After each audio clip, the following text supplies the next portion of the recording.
you can count on. This is News 13 Now. Good morning. It is Friday, June 5th, 2015. Yeah, we're already into June and we are already into the Country Music Festival. You're taking a live look out over Myrtle Beach, and you know what? We are just a few steps from there, across from the Myrtle Beach Boardwalk. Good morning to you. Thanks for joining us for News 13 Now. I'm Libba Holland. And I'm Brandon Herring. We are just about a half a block from where you saw that live view. We're on top of the Ripley's Believe It or Not Museum here in Myrtle Beach. We're overlooking the old pavilion site. This is where the Carolina Country Music Festival will be. And later on today, thousands of people will be gathered for that event. Yeah, so if you see behind us, you can see that there's a lot going on. But if you plan on going here, take a look at where everything will be. Here's a map of where everything will be. The Carolina Country Music Festival created this design. Remember, it'll probably be hard to navigate the area as it will be set up very different from a typical weekend. You can take a closer look at this map at WBTW.com. You might have been here for it. This weekend's festivities kicked off last night with the VisitMyrtleBeach.com kickoff party featuring headliner Sam Hunt. You might know Hunt for his hits Leave the Night On and Take Your Time and House Party. He also wrote for Keith Urban, Kenny Chesney, and Billy Currington. Those are some big names. Well, did you know it took 1.5 miles of fencing to encompass this area around the old pavilion site during this festival? Crews began putting up that on Monday, and then on Tuesday, they began constructing the main stage out here. Well, some of that work did continue through yesterday, so a big undertaking out here. Of course. Well, close to 20,000 people will fill right behind us, expected to be at the 3-day festival. So, of course, parking might be a little bit of an issue, something you want to consider. Maybe, definitely consider. That's why organizers gave ticket buyers an option to purchase a 3-day parking pass at the former Myrtle Square Mall site. That's located between 23rd and 27th Avenues North, several blocks away from the festival site. Shuttles will run continuously for those who park there throughout the festival. The cost is $50 per person per car for all 3 days, so keep that in mind.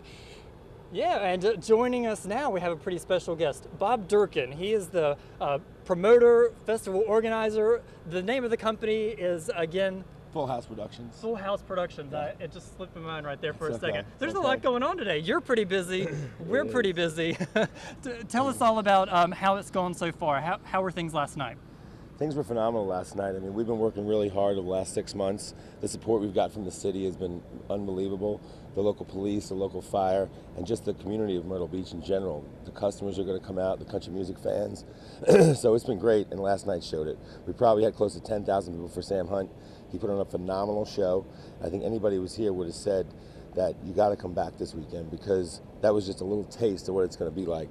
And today, tomorrow, and Sunday, we'll have twice as many people with twice as many artists and twice as many things to do.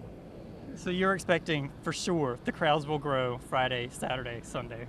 I think so. I mean, tonight's Friday night in Rascal Flats. You know, it's an iconic group and they're phenomenal. But tomorrow, with North Carolina local Eric Church, I think that's when we're going to see the biggest crowd.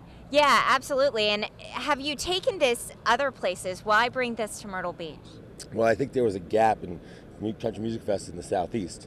We're originally from Charlotte, and we looked at several different cities in the Carolinas, and as you look right behind us, the ocean, there was nowhere else place to go than Myrtle Beach. And once we talked to the city people, they were phenomenal about bringing it here, helping us make it happen, so we're really glad that it came to Myrtle Beach. Okay. And have you decided maybe what'll come next year?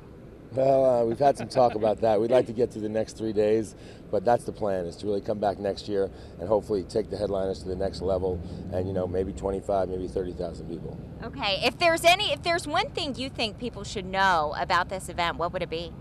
There's lots I think people should know, but a couple things are, if you have your wristband, top up before you get here, go online, put some money on it.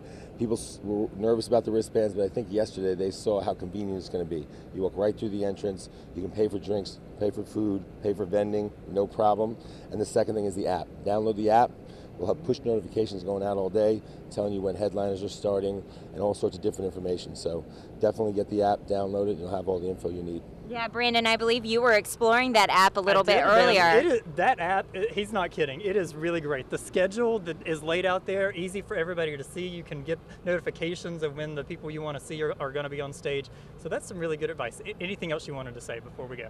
I just want to thank everybody in Myrtle Beach. I mean, the community support's been phenomenal, and I think they're all happy with what happened last night. And if they come out this weekend, we just want to make sure they have a great experience and a safe time, and just really enjoy some of the best country music there is. Well, Bob Durkin, thank you so much for putting on this for us. And of course, here's a look at all the list of events. The Davison Brothers Band takes the Jack Daniels stage beginning at 3:30 this afternoon, followed by Georgia Satellites, Rodney Atkins, Cole Swindell, and Rascal Flatts. And then on Saturday, Brooke Eden begins at 2, followed by Trent Tomlinson, Corey Smith, Colt Ford, Big and Rich, and Eric Church. Then on Sunday, Mo Pitney takes the main stage at 2, followed by the Marshall Tucker Band, Kelly Pickler, David Nail, Kelly Pickler's from North Carolina, Hunter Hayes, and then Lady Antebellum, Lady A, closes out the festival.